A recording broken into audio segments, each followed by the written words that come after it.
que me fizeram ganhar o ano, cara. A gente tava num evento em algum lugar no Brasil, que eu não me lembro. E teve um cara que insistiu muito pra conversar com a gente no final. E chegou pra mim e eu falei, cara, não, pode trazer, que ele quer contar uma história pra você. Eu falei, pode vir. Cara, o cara chegou com a esposa e os filhos. Não, os filhos não estavam, só ele e a esposa. Cara, o cara começou a conversar comigo, ele falou, cara, eu era pra estar morto. Ele começou assim, eu era pra ter morrido. Eu falei, caraca, mano, mas o que aconteceu?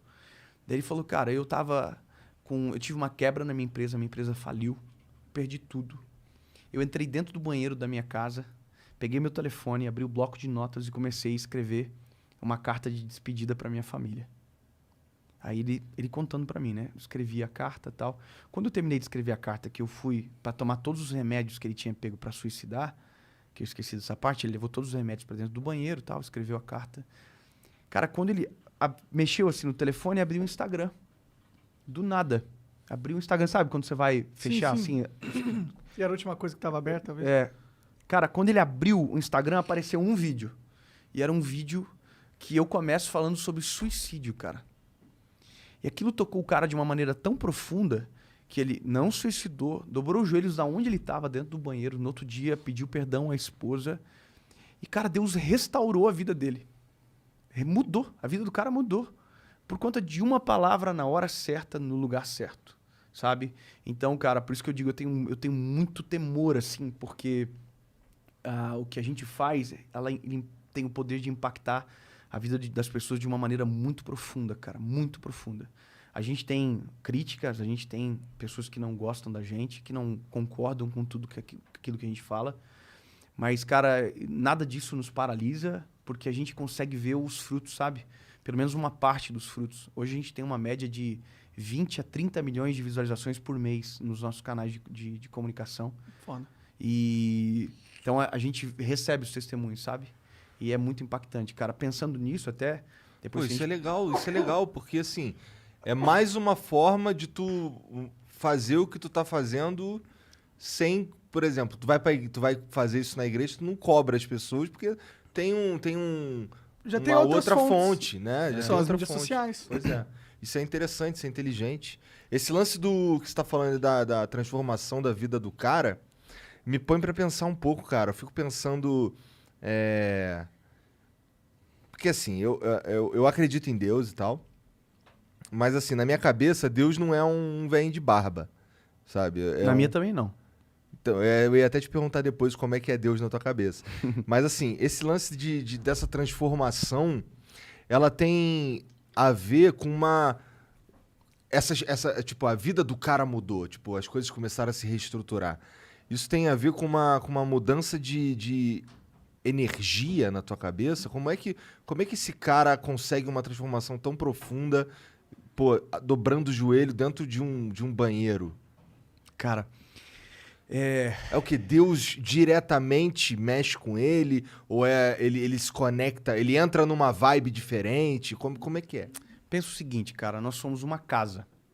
Esse é um exemplo. A gente é uma casa que, enquanto Jesus não entra, a gente está vazio, só que o vazio não permanece. Alguma coisa sempre entra.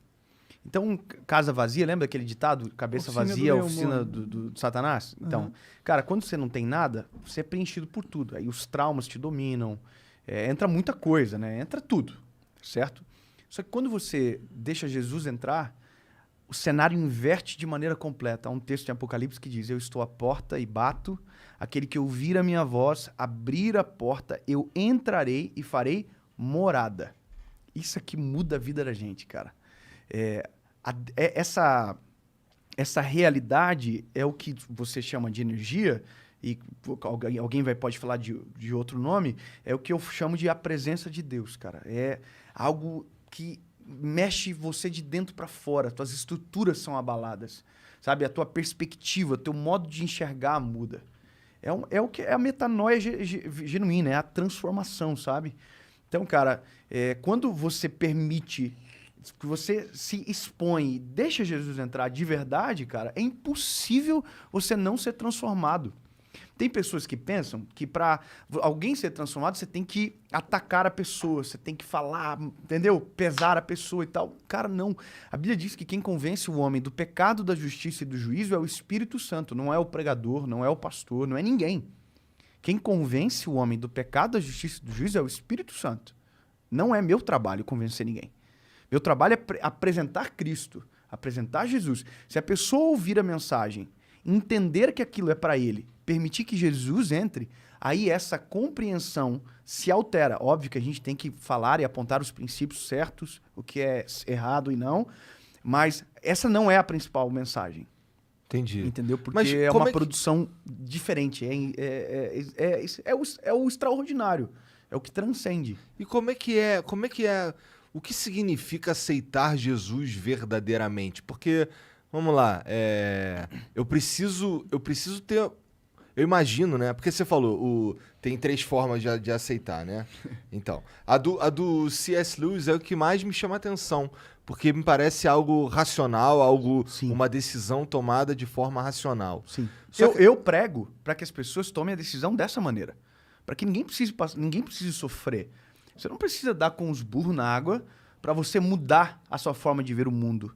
Para você, sabe? Essa é a melhor maneira possível. Por isso a pregação do evangelho. Mas essa também não Mas- é a mais difícil e mais improvável? Depende, cara, depende.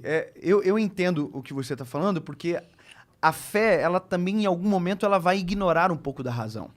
Né? Porque para você ter fé, você vai ter que crer naquilo que você não vê, naquilo que não é tangível, você não toca.